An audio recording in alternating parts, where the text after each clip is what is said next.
A very good afternoon to you, and we hope you're enjoying your weekend. My name is Patricia Lukoma Mpango. Straight away into the bulletin.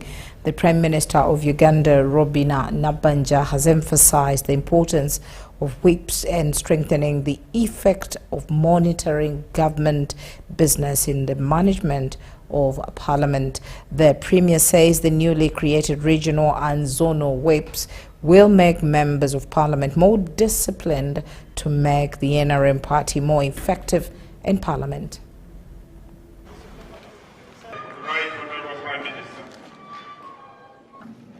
This induction is dedicated to strengthen the whipping and the coordination of government business in Parliament. The government will rely on you in your regions and zones to be the first point of contact between the members of Parliament, the government chief whip, and my office. While chairing your committees and identifying strategic areas for government, you also do the whipping. The government, regional and zonal whips occupy a strategic position in the partnership between the executive and the legislature by building consensus, facilitating communication, and strengthening cooperation among members of Parliament. And we need to treat the sittings of Parliament not as ordinary sittings. The House cannot transact business without quorum. The numerical strength the NRM has to be coordinated, because if you don't, people will not attend. The whips need to act as early warning systems. If there are issues in your constituency, instead of washing our dirty linen in public, we can act on them, uphold integrity. Conduct yourselves in public and in private at a level befitting your status. Our committee whips, your role will equally be critical in ensuring effective coordination within parliamentary committees and strengthening the participation and contribution of our members to the legislative and oversight functions of Parliament. The 12th Parliament must work effectively, and the whipping structure has an important role in ensuring this. Exchange ideas and build working relationships. Please network. As members of Parliament, we need to reinforce unity in advancing the government legislative programs in Parliament. When we caucus, therefore, we need to have one voice to support government policies and programs. The last is about recognizing the value of accommodating divergent ideas as means of strengthening the debate, consensus building, and the overall quality of parliamentary business. Whips, the chairpersons of committee. For local government, Balam Barugahara has continued to roll out an anti-corruption crusade where different local government officials in different districts continue sweating as Balam moves in to put an end of the misuse of government resources. Balam, who entered West Nile on Thursday through Pakwach district, has this Friday shaken Maracha district, where 12 government officials have been arrested. This Nest Hotel in Arua City, Balam didn't have an idea about a waiting group of boda operators. What is the problem? Although he tried to secure an immediate solution to these claims of uncleared areas by the NRM Secretariat, the matter was referred to next week. Mama. Mama, it's okay. The journey to Maracha district was again interrupted by Arua city communities who also demanded to book the local government minister's visit to their area.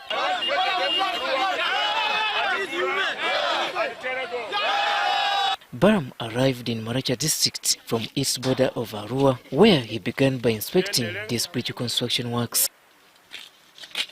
The height of the bridge was not supposed to be this one. The World Bank.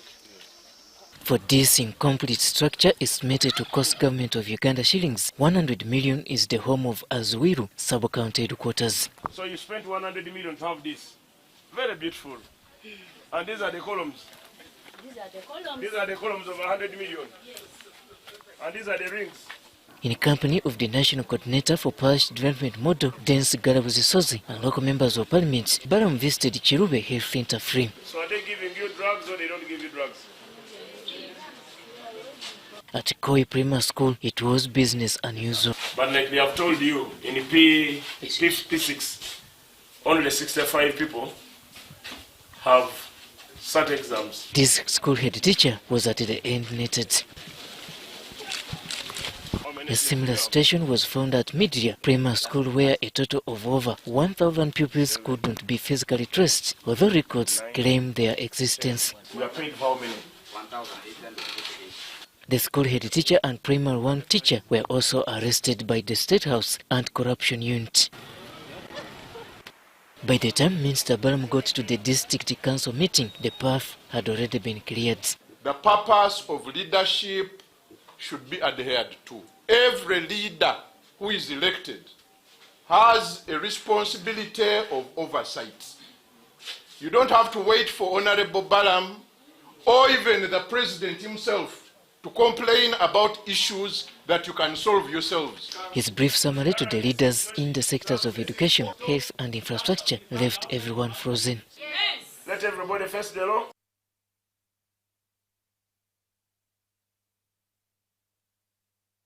Now, the UPDF Air Force has retired 56 officers after completing their mandatory service. The Air Force Commandant Lieutenant General Charles Okidi urged the retirees to use their retirement packages wisely, set clear financial goals, and avoid risk investments. The 56 officers are part of Batch 16 of UPDF personnel retiring from active service. Their send-off ceremony was held at the UPDF Air Force headquarters in Entebbe, following the main retirement ceremony at the Ministry of Defense and Veteran Affairs, presided over by the Chief of Defense Forces, General Muhoozi Kainerugaba. Never, under any circumstances, turn back on the values that you carried throughout your service. And these values are patriotism, loyalty, discipline, integrity, courage, and professionalism. And these values, the Chief of Defense Forces yesterday, he talked about them, and he also encouraged those senior officers that they should never, never turn back to those values. Lieutenant General Charles Okidi thanked the retired officers for their service and commended the leadership of President Yoweri Kaguta Museveni and the UPDF command for creating conditions that have enabled the military to maintain peace and security. They took us gradually from no pay to little pay to a honorable pay now.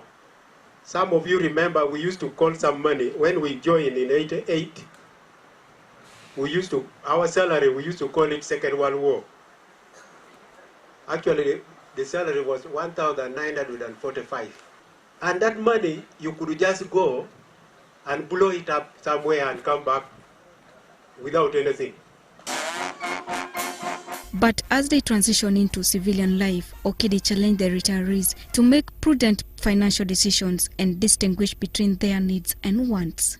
He also warned the retirees against get-rich-quick schemes and other risky investments, encouraging them to set realistic financial goals and consider government programs such as Yoga and the Parish Development Model PDM. Now that you have left the active military service, and you are going to receive your reasonable, some good package and monthly pension, it is never too late to plan how to use this money. It might look big, the package, those ones who have served so long, and after that, your pension will be monthly. But if you have not planned for this money, The retirees were presented with certificates of appreciation in recognition of their service before being escorted out of the Air Force Headquarters quarter guard, marking the end of their active military careers. The 56 officers now join the growing number of UPDF veterans transitioning into civilian life, with the military leadership urging them to put their experience and retirement benefits to productive use. Charity Marion Imnat and Silaka Gugube reporting for UBC News. The dust is yet to settle on the recently concluded LC1 elections, with residents of Katabona LC1 in Kichusa Sub-County, Luweero District protesting the outcome and alleging they did not elect their village chairman.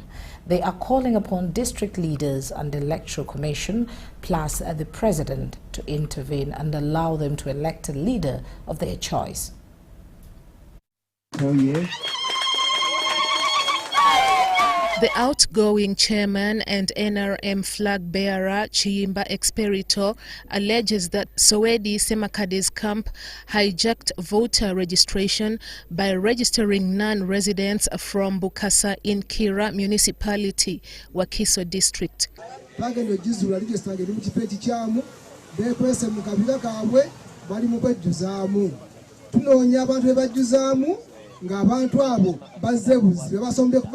Kampala bajide mu motoka netugedako tulwanyise waaki tufune register yaffe nekigaana olw'obulungi bw'ekitundu ekyo tukireka netukolayo ebiwandiiko ebitonotono netubuweereza ku disitulikiti.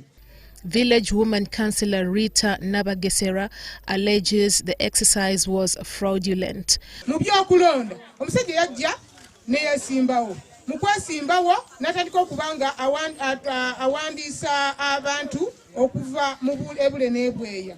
Nze mwennyini nafuba okulaba nga nnoonya register kubanga register ng'ebemabega bababuulidde register yatuddibwako. However, Chairman-elect Sowedi Semakade says the election followed EC guidelines and he won after Chiyimba's camp boycotted. Ngera bw'omanyi nti enkoko bw'ogisalako omutwe esigala epaapaala naye nga amazima eba yafudde. Munnange gwe nawangula ayina okukkiriza nti namuwangula kya buswavu kubanga incumbent omuntu yakajja ku kitundu omwaka gumu n'akuwangula. Nze ndowooza yandibadde nga aneebuuzaako butya bwe tugenda okutwala ekyalo mu maaso okusinga okudda mu kugenda nga yono n'amanya g'abantu. EC Supervisor Patrick Kizito confirms the election followed regulations. Religious leaders from around the world are calling for justice and freedom of worship following the detention of Shincheonji Church of Jesus Chairman Lee Man-hee in South Korea.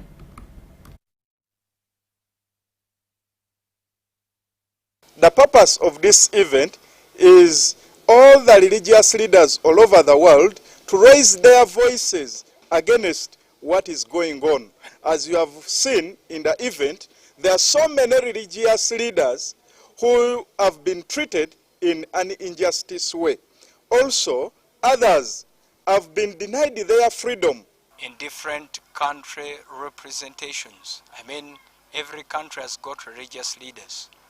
Those leaders, or all leaders in the entire group, have to come up together, raise a stronger voice. Because today it's in Korea, the next day it's in our very country. There is a religious leader, the chairman of Shincheonji Church of Jesus.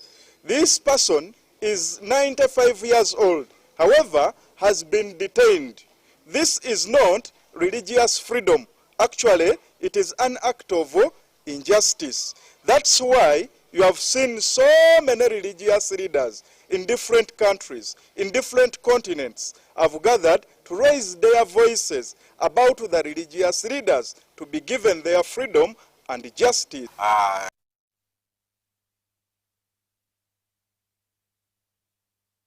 of 106 Rwenzori attack suspects facing charges of terrorism, treason and murder are seeking bail from the High Court's International War Crimes Division in Kampala. The suspects are accused of participating in coordinated attacks on November 1st, 2025. Prosecution told court that the attackers were armed with guns, spears, catapults, pangas and machetes. The attacks allegedly left several civilians and security personnel dead, including soldiers, Private Samuel Kwesiga and Private Elias Twangire, as well as civilian Anita Naebale.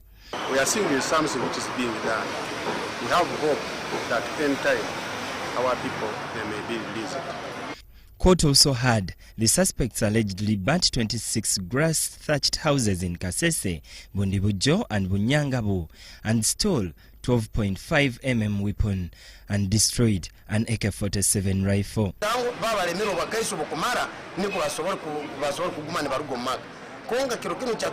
The suspects were arrested about 7 months ago from Kasese, Bunyangabu, Kabarole, Ntoroko, Bundibujo and Kagadi districts. They were initially remanded at Maluku Government Prison in Mbale before being transferred to Luzira Upper Maximum Prison. Defense lawyer Barnabas Tinkasimire argued that the mandatory 180-day period had elapsed without the suspects being committed to the High Court. And being the first adjournment they are asking, you cannot refuse it. You cannot object it. So we agreed with them, but now the dates came. We have finally settled that on the 28th of this month, we return to this honorable court for the hearing of the application. Justice Duncan Gaswaga adjourned the case to August 28th to scrutinize the bail application. Relatives of the accused have appealed for justice, saying some suspects could be innocent. I'm Benon Mukwaya with Musinguzi Andrew.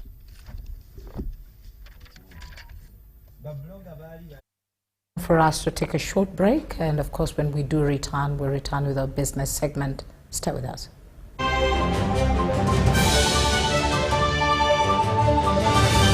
Brought to you by Makerere Institute for Social Development, a certified institution for higher learning, invites applicants for certificates and diploma courses. MISD or Makerere Institute for Social Development, facilitating your career.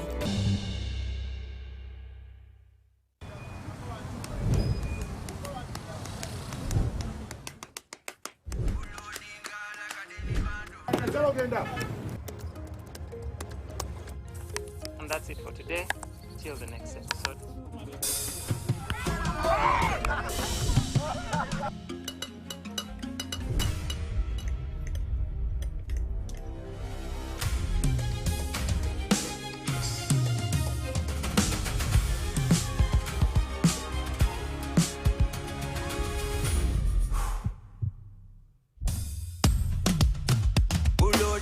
Like a daily bando, like a daily bando, like a daily bando. Omuliro nguwulira muli mumutima kukankana like drums. Kalakata, kalakata, enendungu ya kusabula.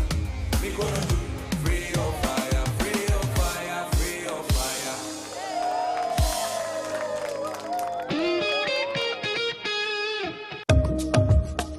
What if accessing government services became easier, faster, and closer to you? Introducing Service Uganda Centers, a new initiative designed to bring key government services closer to the people under one convenient location. Less movement from office to office, less unnecessary travel, better access to services and information. At the Service Uganda Centers, citizens will be able to access national ID services, passport processing, business registration, land and revenue services, and more, all in one convenient location. Whether you are in the city or upcountry, Service Uganda Centers are being designed with you in mind.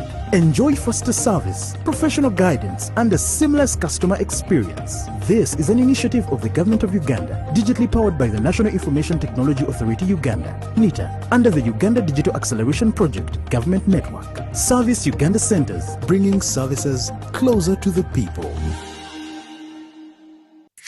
The parent is Tulyaherwa Dixon. And the child is Ani lyahebwa Esther.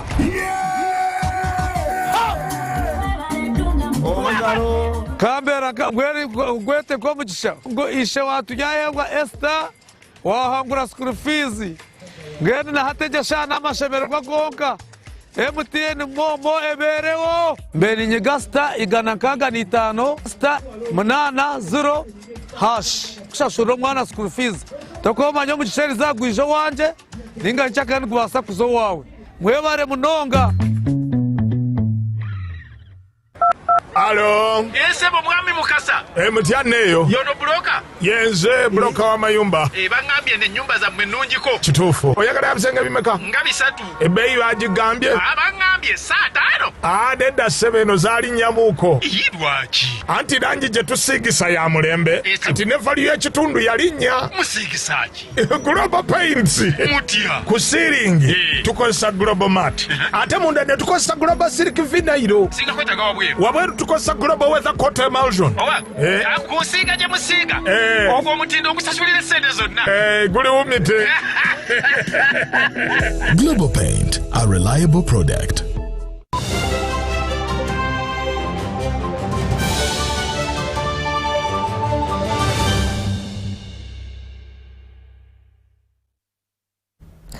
Well, at 1:24 minutes, we continue with our next segment, which is the world of business. More than 250 young people, policymakers and mining sector leaders have gathered in eastern Uganda to explore how youth can take a bigger role in the country's mining industry. The discussions at Busitema University focused on innovation, value addition and formalizing artisanal mining as government seeks to create more opportunities for young Ugandans in the sector. Hosted Youth Mining Day 2026 focused on innovation, value addition and formalizing artisan mining. State Minister for Mineral Fiona Nyamutoro said government wants young Ugandans to lead in the sector and benefit directly from Uganda's gold and other minerals. I call upon all of you to interest yourselves in mining. It is a lucrative investment hub. It is one that you should be knowledgeable about, because mining is not just going to contribute to the growth of Uganda, but it is going to be the driver of the world in the next coming years. She added that government is organizing miners into associations, linking them to affordable credit for more youth investment. Artisanal mining. As you are aware, by the Minerals Act of 2022 and the regulations, we were able to formalize artisanal mining, and now we issue an artisanal mining license that is only restricted for citizens of Uganda. To make sure that we are all working and striving to achieve uniformity in certifications. Humphrey Simwe, the CEO of Uganda Chamber of Energy and Minerals, pledged training equipment to help artisanal miners move into structured enterprises. And so we pledge, as the Chamber of Energy and Minerals, that we will continue supporting these kinds of initiatives so that we can have a generation of young people who love mining, who pursue careers in mining, but also are willing to be entrepreneurs in mining. Busitema Vice Chancellor Professor Paul Wako said the university will expand research in mining, environmental science and engineering to support sustainable development. There are quite a number of programs here at Busitema which contribute to that. One, we have the bachelor's degree in engineering, which is already running. But now with the collaboration with the Ministry of Energy and Mineral Development, we are now planning to introduce the bachelor's degree in mineral processing. And into the oil and gas sector, players in Uganda's oil and gas sector operating in Albertine Graben have requested for combined efforts in an attempt to restore the degraded environment in the region. They made the appeal at the Joint Oil and Gas Sector World Environment Day commemoration in Changwali Sub-County, Chikube District. Players in Uganda's oil and gas sector have called for joint efforts to restore the country's degraded environment as they marked the 2026 Joint Oil and Gas Sector World Environment Day in Changwali Sub-County, Chikube District.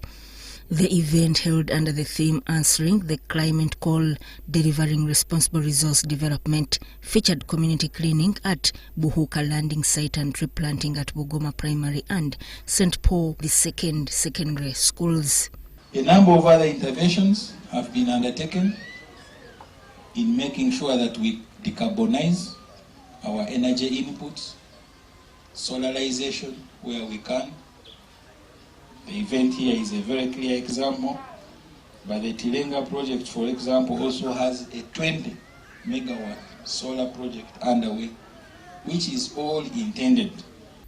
The Petroleum Authority of Uganda says initiatives are being implemented to help restore 30% of Uganda's forest cover by 2030 amid concerns over the loss of forest cover. We remain committed to nurturing the relationship and ensuring that environment stewardship, community well-being, and responsible resource development remain at the heart and at the center of what we do. SINOC Uganda says petroleum development must go hand in hand with environmental protection, efficient resource use and climate action. Responsibility is to develop our resources responsibly while embracing solutions that support the country's long-term energy needs. This requires all of us, government, private sector, industry, local leaders, communities, to work together, and this joint commemoration is an example of what we can achieve when we work together. The Uganda National Oil Company has called for teamwork among government, industry, local leaders and communities. As part of the commemoration, oil companies installed a 10 solar panel system at Nsozi Health Center 3 in Chikube district. Like you have been told, this facility, as small as it is, it is. The Chikube district chairperson says the solar system will improve operations at the health facility, especially at night. Total Energies, E&P Uganda, ECOP and community members also participated in the activities.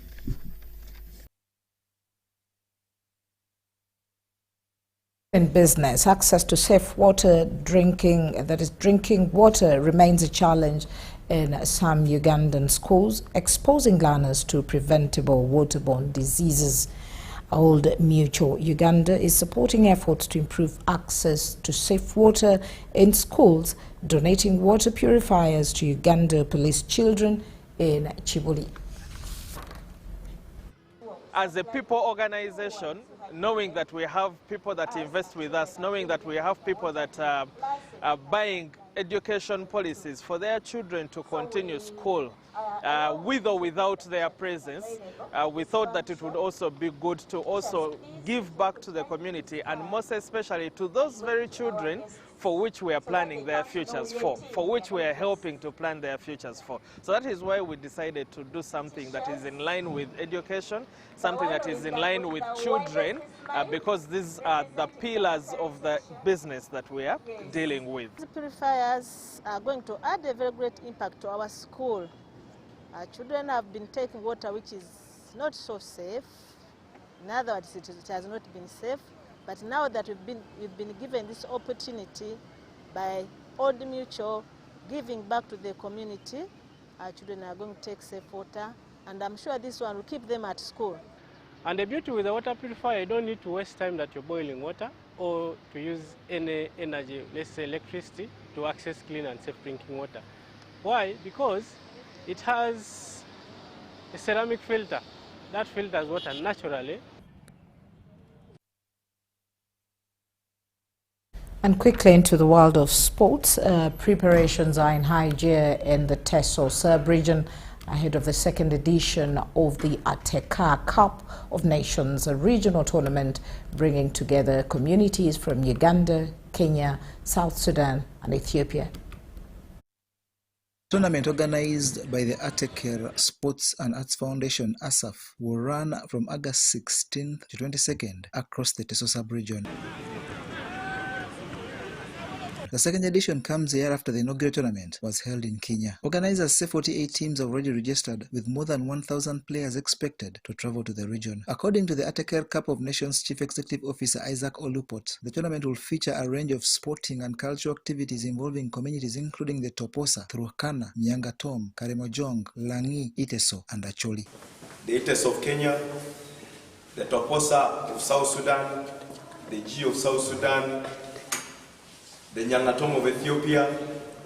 We are organizing a few days from now to receive these teams in Soroti. And by that I mean Soroti officially will be hosting the Ateker Cup of Nations. So National Council of Sports will be fully on board, will provide us with equipment, balls, nets, all what we are going to use for both women and men. So there will be no missing ball in the pitch unless you don't know how to kick, but balls will be there, enough of them. Organizers say that beyond competition, the event seeks to promote cultural exchange, peaceful coexistence and unity among communities from the Ateker region. Soroti city leaders have urged residents to support the tournament, saying it will boost business and provide a platform to showcase Teso's cultural heritage. We have talked about local revenue, we have talked about local economic development, and such events are the ones that spark local economic development and the local revenue mobilization. When you host visitors from all over the world and they come to your district or to your city, that alone means money is coming into your city, money is coming to your district, money is coming to your region. So it's an opportunity for us, the people of Teso, to ensure that we spark our local economic development, our local economy. There will be competition in boxing and wrestling, while football will be for both genders.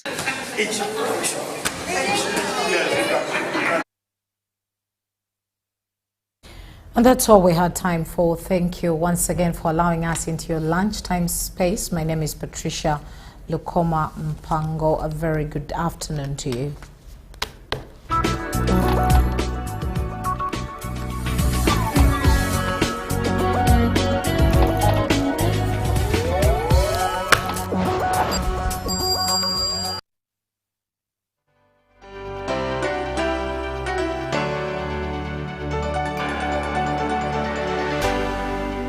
UBC, inspiring Uganda.